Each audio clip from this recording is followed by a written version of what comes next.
Okay. வணக்கம். இன்று இந்த சந்திப்பினை செய்வதற்கு முக்கியமான விடயமாக இன்று நாட்டு மக்களுடைய வாழ்க்கை என்பது மிகவும் மோசமாக பாதிக்கப்பட்டிருக்கின்ற சூழல்.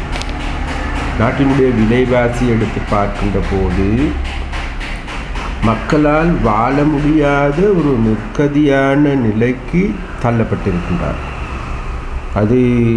அதே போன்று மறுபுறத்தில் நாங்கள் தேடி பார்க்கின்ற பொழுது இன்றைக்கு கேஸுக்கு போலினில் நிற்க வேண்டிய நிலைமை, பால்மாவுக்கு வரிசையில் நிற்க வேண்டிய நிலைமை, அரிசி விலை எடுத்து பார்க்கின்ற பொழுது அரிசியை வாங்கி பகிர முடியாத ஒரு நிலைமை, மரக்கறியை நாங்கள் எடுத்து பார்க்கின்ற பொழுது மரக்கறி சாப்பிட முடியாத நிலைமை, அதே போன்று மக்களுடைய வருவாயை நாங்கள் தேடி பார்க்கின்ற பொழுது நாளுக்கு நாள் வருவாய் இழந்து வருகின்ற ஒரு சூழலும் காணக்கூடியதாக இருக்கின்றது. அரசாங்கத்தினுடைய மோட்டுத்தனமான முட்டாள்தனமான முடிவான சேதன உரம் சம்பந்தமான பிரச்சனையின் போது இன்றைக்கு விசேடமாக நெல் பெரும்போகம் பயிர் வருகின்றது. அது இன்றைக்கு நாங்கள் அவர்களுடைய அறுவடையை நாங்கள் தேடி பார்க்கின்ற பொழுது 150%, ஒரு சில இடங்களில் 140% குறைந்திருக்கின்ற நிலையை இன்றைக்கு காணக்கூடியதாக இருக்கு. அப்போ அதன் காரணமாக இன்றைக்கு எதிர்வரும் காலங்களில் இந்த முழு நாட்டுக்கல்ல வெளிநாட்டுக்கும் கூட அரிசி ஏற்றுமதி செய்ய வேண்டிய நாடான எமது நாட்டை இன்றைக்கு மறுபடியும் சீனாவில் இருந்து, இந்தியாவில் இருந்து, பாகிஸ்தானில் இருந்து அரிசியை இறக்குமதி செய்கின்ற ஒரு நிலைமை இன்றைக்கு எமது நாட்டுக்கு ஏற்பட்டிருக்கிறது.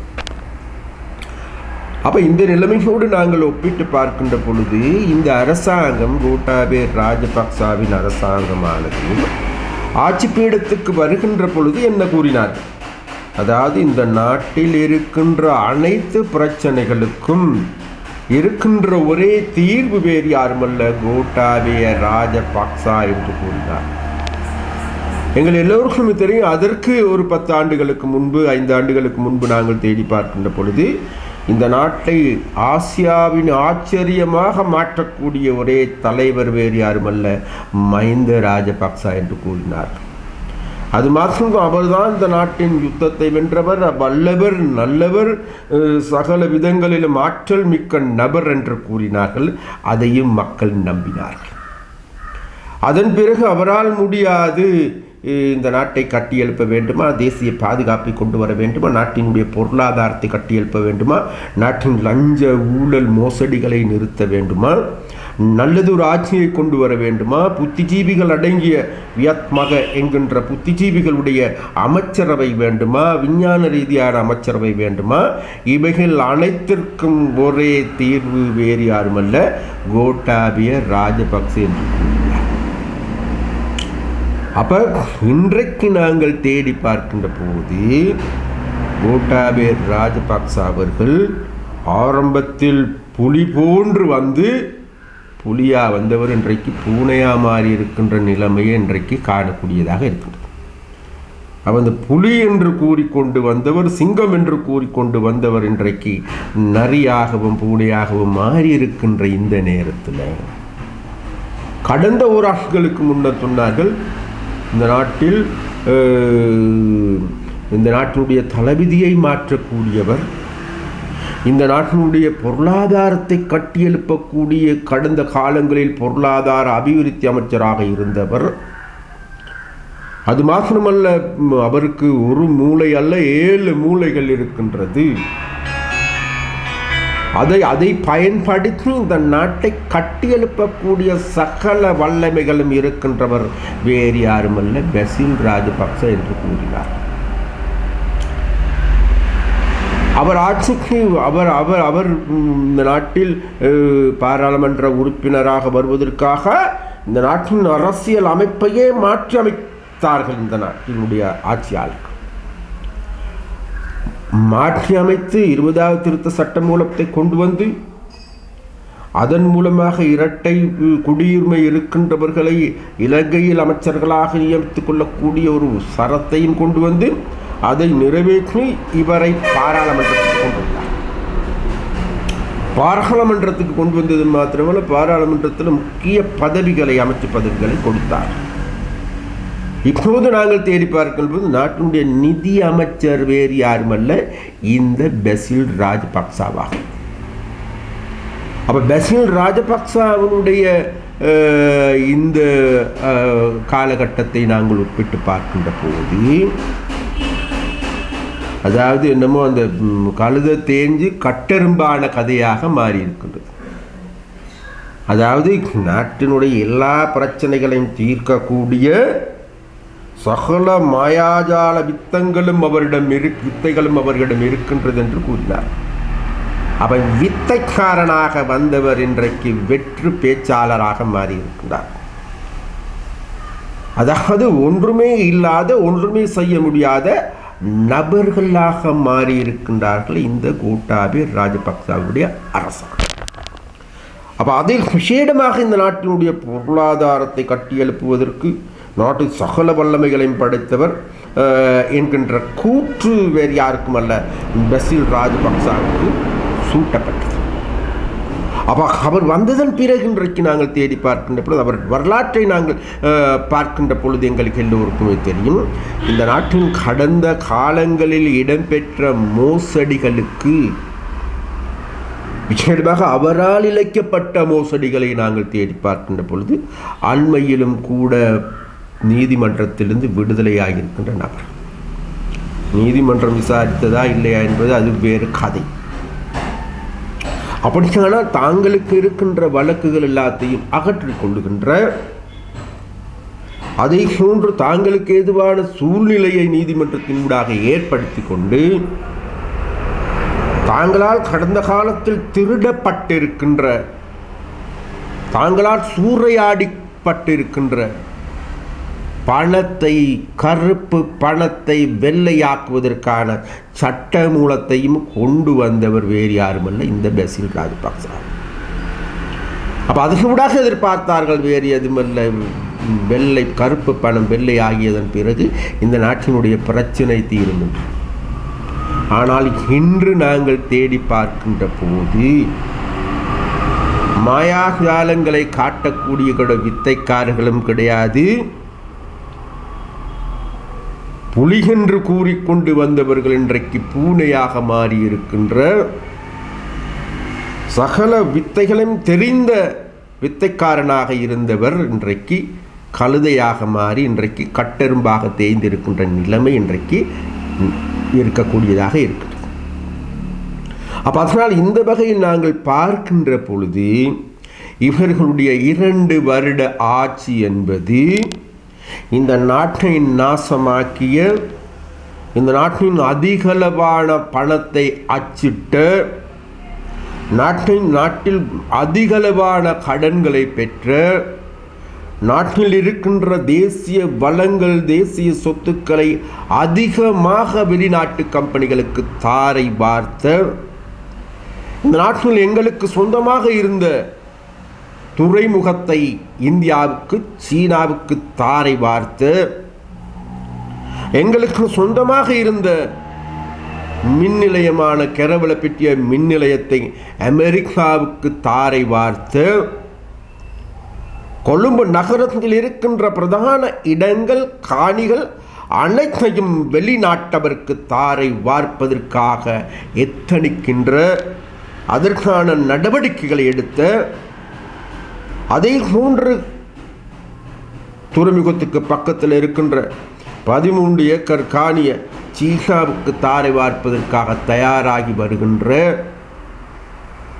58 துறைமுகத்தை சீனாவிடம் முழுதாக தாரை வார்த்து இருக்கின்ற ஒரு நாட்டையே கடந்த 2 வருடத்தில் இவர்கள் கொடுத்திருக்கிறார்கள். அந்த வகையில் இவர்கள் இந்த நாட்டை நாசமாக்கிய, எங்களுக்கு சொந்தமான வளங்களை 5 வருடத்திற்கு ஆட்சிக்கு வந்த இவர்கள் 90 வருடத்திற்கு எங்களுடைய நாட்டை விற்கின்றார்கள். திருகோணமலை துறைமுகத்தை 50 வருடத்திற்கு இந்தியாவுக்கு தாரை வார்க்கின்றார். 58 துறைமுகத்தை 99 வருடங்களுக்கு இந்தியாவுக்கு தாரை பார்க்கின்றார். எங்களுக்கு சொந்தமாக இருக்கின்ற காணி, நிலம், கட்டிடங்கள் உள்ளிட்ட அனைத்தையும் இன்றைக்கு வெளிநாட்டவருக்கு முற்றாக விற்று தீர்க்கின்ற ஒரு பாவித்தனமான நடவடிக்கையே இன்றைக்கு இவர்களால் முன்னெடுக்கப்பட்டு வருகின்றது. ஆகவே 5 வருடத்திற்கு ஆட்சிக்கு வந்த இவர்கள் 2 வருடம் கடந்ததன் பிறகு இன்றைக்கு நாங்கள் தேடி பார்க்கின்ற போது மக்களுடைய பிரச்சனைகள் அதிகரித்து, வாழ்க்கை செலவு அதிகரித்து, சம்பளம் அதிகரிக்கப்படாது, அதே போன்று இன்றைக்கு பெட்ரோல் தட்டுப்பாடு ஏற்பட்டிருக்கின்ற, கேஸ் தட்டுப்பாடும் வரிசையும் ஏற்பட்டிருக்கின்ற, பால்மா தட்டுப்பாடும் பால்மா வரிசையும் ஏற்படுத்தியிருக்கின்ற, அரிசியா மாவா சீனியா எல்லா விலைகளும் அதிகரித்த, பெட்ரோலா டீசலா மறுபுறத்தில் சிமிந்தியா அல்லது கான்கிரீட் ஆணியில் இருந்து அனைத்து விலைகளும் அதிகரித்து மக்களை வதைத்திருக்கின்ற ஒரு அரசாங்கமாகும். அந்த வகையில் இன்றைக்கு நாட்டு மக்கள் மத்தியில் இந்த 2 வருடங்களுக்கு முன்பு 69 லட்சம் மக்கள் வாக்களித்து எங்களுடைய நம்பிக்கை நட்சத்திரம் என்று கூறியவர்கள், இந்த நாட்டை மீட்டெடுக்கின்ற மீட்பாளர் என்று கூறிய கோட்டாபய ராஜபக்ச அவர்களை ஆட்சிக்கு கொண்டு வந்தவர்களே, இந்த பெசில் ராஜபக்ச அவர்களை பற்றி புகழ் பாடியவர்களே என்று கூறுகின்றார்கள். இவரை ஆட்சிக்கு கொண்டு வருகின்ற பொழுது நாங்கள் புலி என நினைத்து கொண்டிருந்தோம். இன்று பூனையாக மாறியிருக்கின்றார்கள். இவரை ஆட்சிக்கு கொண்டு வருகின்ற பொழுது நாங்கள் நினைத்தோம் இவர் பெரிய பீரங்கி குண்டென நாங்கள் நினைத்து கொண்டிருந்தோம். இவர் வந்ததன் பிறகு அந்த பீரங்கியை குண்டையும் பயன்படுத்தி நாட்டை நல்வழிப்படுத்துவதற்காக செயல்படுவார்கள் என்று கூறினார். ஆனால் இன்று தான் எங்களுக்கு தெரிகிறது அந்த பீரங்கியில் எந்த விதமான தோட்டாக்களும் இல்லை, வெற்று தோட்டாக்கள் தான் இருக்குது. அதனால் கோட்டாபய ராஜபக்ச அவர்களை கொண்டு வந்தவர்களே, இவர்களுக்காக புகழ் பாடியவர்களே, பெசில் ராஜபக்ச அவர்களை கொண்டு வந்தவர்களே, அவர்களுக்காக துதி பாடியவர்களே, இன்றைக்கு அவர்களை தூற்றுகின்ற ஒரு நிலைமை ஏற்பட்டிருக்கிறது. ஆகவே ஒட்டுமொத்தத்தில் இன்றைக்கு முழு நாட்டு மக்களது இது 69 லட்சம் வாக்குகளை தேடி பார்த்தா இன்னைக்கு யார் 69 லட்சம் மக்கள் இவர்களுக்கு வாக்களித்தார்கள் என்று தேடிக்கொள்ள முடியாத நிலை. அதனால் முழு நாட்டு மக்களுமே இன்றைக்கு இந்த அரசாங்கத்தின் மீது நம்பிக்கை இழந்த ஒரு சூழல் ஏற்பட்டிருக்கும். அதனால் கோட்டா பெசில் ராஜபக்சாக்களை முழுதாக நிராகரிக்கின்ற, இதற்கு எதிராக அணிதிரளுகின்ற ஒரு நிலைமை ஏற்பட்டிருக்கின்றது. அதனால் இலங்கையில் வாழுகின்ற மக்களிடம் நாங்கள் கேட்டுக்கொள்கின்றோம், இந்த சுதந்திரம் கிடைக்கின்றைக்கு 74 ஆண்டுகள் ஆகின்றது. 74 வருடங்களுக்கு பிறகு நாங்கள் தேடி பார்க்கின்ற பொழுது இன்னமும் இவர்களுடைய ஆட்சி தொடருமாக இருந்தால் எதிர்வரும் காலங்களும் இந்த திருட்டு கும்பலின், இந்த அலிபுராவும் 40 திருடர்களும் சேர்ந்து எமது நாட்டை சூறையாடுவது தொடருமாக இருந்தால் துறைமுகம் இல்லாத நாடாக இலங்கை, மின் நிலையங்கள் இல்லாத நாடாக இலங்கை, திருகோணமலை துறைமுகம் இல்லாத நாடான இலங்கை, இலங்கையில் இருக்கின்ற முக்கியமான வளங்கள் அனைத்தும் வெளிநாட்டவருக்கு, இந்தியாவுக்கு, சீனாவுக்கு, அமெரிக்காவுக்கு, ஜப்பான்காரனுக்கு தாரை வர்க்கப்பட்ட நாட்டையே நாளைக்கு எங்களது பிள்ளைகளுக்கு மிச்சமாக இருக்கும். அதனால் நாங்கள் மக்களிடம் கேட்டுக்கொள்கின்றோம், மக்கள் விடுதலை முன்னணி என்ற வகையில் கடந்த 74 ஆண்டுகளாக இந்த நாட்டை நாசம் செய்தவர்கள், இந்த நாட்டை தவறான பாதையில் இட்டு சென்றவர்கள், அதற்கான கொள்கை வகுப்பாளர்கள் வேறு யாருமல்ல, இந்த 2 கும்பலுமே பதில் சொல்லியாக வேண்டும். ஒன்று ஐக்கிய தேசிய கட்சி, ஸ்ரீலங்கா சுதந்திர கட்சி, 2 கட்சிகளும் 2 கூட்டணிகளுமே பதில் சொல்லியாக வேண்டும். இந்த நாடு இன்றைக்கு இந்த அதால பாதாளத்தில் விழுந்திருப்பதற்கான காரணம் வேறு எதுவுமல்ல, இவர்களுடைய தூர நோக்கற்ற பொருளாதார கொள்கையாகும். அதனால் மக்கள் நலன் சார்ந்த பொருளாதார கொள்கையை ஏற்படுத்திக் கொள்ள வேண்டிய தேவை இருக்கிறது. உற்பத்தி பொருளாதாரத்தை உருவாக்கப்பட வேண்டிய தேவை இருக்கிறது. ஆனால் 74 ஆண்டுகளாக அதை இவர்களால் செய்ய முடியாது முடியாது முடியாது என நிரூபித்திருக்கிறார். இந்த சமூக கட்டமைப்பும் தாங்களால் முடியாது முடியாது என செயலிழந்து போயிருக்கின்றன. அதனால் இந்த கட்டமைப்பை மாற்றுவதற்கு, இந்த சிஸ்டத்தை மாற்றுவதற்கு ஆன நடவடிக்கைகள் இன்றைக்கு மக்கள் விடுதலை முன்னணி இறங்கியிருக்கின்றது. அதனால் நாட்டில் இருக்கின்ற மக்களுடைய செல்வாக்கு நாளுக்கு நாள் மக்கள் விடுதலை முன்னணியை சூழ அணிதிரண்டு வருகின்றது. அதன் காரணமாக இன்றைக்கு மக்கள் விடுதலை முன்னணி மீது சேறு பூசுகின்ற நடவடிக்கைகள், முட்டைகளை எறிகின்ற நடவடிக்கைகளில், அடக்குமுறையை கட்டவிழ்த்து விடுகின்ற நடவடிக்கைகளில், மக்களை அச்சுறுத்துகின்ற எடுக்கின்ற நடவடிக்கைகளில் அரசாங்கம் இறங்கி இருக்கின்றது. 69 லட்சம் வாக்குகளை பெற்று பெரும்பான்மை கட்சியாக இருக்கின்ற கோட்டாபய ராஜபக்சாவும் அவருடைய திருட்டு கும்பலும் அவர்களோடு இருக்கின்ற திருட்டு வியாபார கும்பலும் சேர்ந்து இன்றைக்கு ஜேவிபியை கண்டு அஞ்சுகின்றார்கள் என்றால் வேறு எதுவுமல்ல. ஜேவிபி இன்றைக்கு மக்களோடு இருக்கின்றது. இவர்கள் செய்கின்ற அநீதி, இவர்கள் நடத்துகின்ற சூறையாடலை இவர்களை தோல் உறுத்தி காட்டுகின்றது. இவர்களை நிர்வாணமாக்கி காட்டுகின்றது மக்கள் விடுதலை முன்னணி. அதன் காரணமாக இன்றைக்கு ஜேவிபி மீது இவர்களுடைய ஆத்திரமாக வெளிப்படுகின்றது தான் இந்த முட்டை எறிதலாகும்.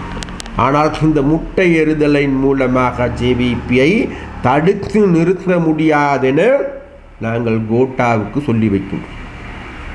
இரும்புகளால், துப்பாக்கிகளால், விலங்குகளால் அடக்க முடியாது போன ஜேவிபியை இந்த முட்டை எறிதலின் மூலம் தடுத்து நிறுத்த முடியாது கோட்டா அவர்களே என்பதையும் நாங்கள் கூறிக்கொண்டு, மக்கள் இதை ஆழமாக செவிமடுங்கள்.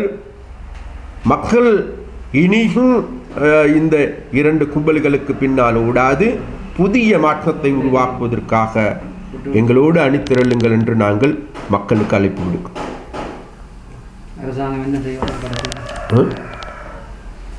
அதாவது இந்த அரசாங்கத்தை இந்த நிமிடத்தில் வீட்டுக்கு அனுப்ப முடியுமாக இருந்தால் அனுப்புவதற்கு மக்கள் விடுதலை முன்னணி தன்னால் இயன்ற அனைத்தையும் செய்வதற்கு தயார். ஆனால் எங்களுக்கு எல்லோருக்குமே தெரியும், ஒன்று நாட்டினுடைய அரசாங்கங்களை வெளியேற்ற வேண்டும் என்றால் இன்றைக்கு இருக்கின்ற 2 வழிகள் தான். ஒன்று மக்களுடைய போராட்டத்தின் மூலமாக அடித்து விரட்ட வேண்டும், மக்களுடைய போராட்டமாக மாற வேண்டும், மக்கள் வீதிக்கு இறங்க வேண்டும், அனைத்தையும் முடக்க வேண்டும். முடக்குவதன் மூலமாக இந்த அரசாங்கத்தை வெளியே அனுப்பும். 2வது தேர்தல் இப்போது தெரிகின்றது. என்னோட இந்த அரசாங்கத்துக்கும் தெரிகின்றது, தேர்தல் ஒன்று இடம்பெறுமாக இருந்தால் கோட்டாவினுடைய கதை காலியாகிவிடும் என்பது தெரியும். அதனால் மக்கள் விடுதலை முன்னணி என்ற வகையில் நாங்கள் மிக தெளிவாக சொல்லுகின்றோம், இந்த அரசாங்கத்தை வெகு கூடிய சீக்கிரமாக வெளியேற்றுவதற்கான நடவடிக்கைகளை எடுப்பதற்கு நாங்கள் தயாராகி வருகின்றோம். அதற்காக இருக்கின்ற அனைத்து அரசியல் கட்சிகளோடும் ஒரு உரையாடலையும் நாங்கள் செய்து வருகின்றோம். இந்த அதகால பாதாளத்தில் விழுந்திருக்கின்ற மக்களை மீட்டெடுக்க வேண்டிய தேவை இருக்கின்றது. இவர்களுடைய ஆட்சி தொடருமாக இருந்தால் நாடு இதைவிட பாதாளத்தில் விழுவது தவிர்க்க முடியாது. அதனால் இவர்களை வீட்டுக்கு அனுப்புவதற்கான நடவடிக்கைகளை முன்னெடுப்பதற்கு நாங்கள் தயார். அதனால் மக்களையும் தயார்படுத்தி வருகின்றோம். ஒரு புறத்தில் போராட்டம் என்றால் போராட்டம், அதே முன்பு தேர்தல் என்றால் தேர்தலுக்கும் 2க்குமே நாங்கள் தயாராகி வருகின்றோம். அதனால் வெகு கூடிய சீக்கிரமே அதற்கான நல்ல அறிகுறிகள் தென்படும் என்பதையும் இந்த இடத்தில் குறிப்பிடுகின்றோம்.